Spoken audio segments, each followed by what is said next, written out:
चौकापर्यंत आल्यानंतरनं मला असं आहे ना, चौकाच्या पलीकडं साईडला कोणतरी थांबलंय दिसलं असं.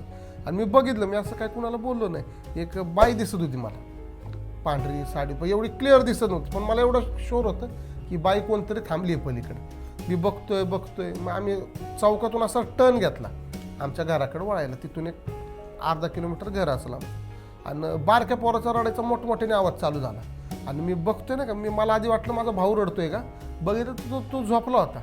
मी नंतर पप्पांना म्हणतोय, माझ्या पप्पा म्हणलं बारकं बाळ रडतोय म्हणलं रोडच्या पलीकडं.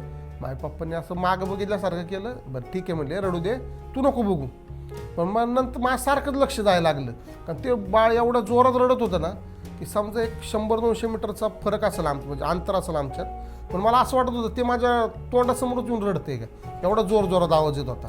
आणि त्याची ती आई होती, कोण होती म्हणजे ती बाई होती ना, आणि ती मला अशी इकडे रडतोय बघा, रडतोय अशी बोलत मला असं क्लिअर ऐकू येते. आणि मी विचार बी करतोय, एवढ्या लांबून मला क्लिअर कसं काय ऐकू येतं. मी वडिलांना म्हणतोय, पप्पा हे बघा ना, मला बोलवती सारखी म्हणलं.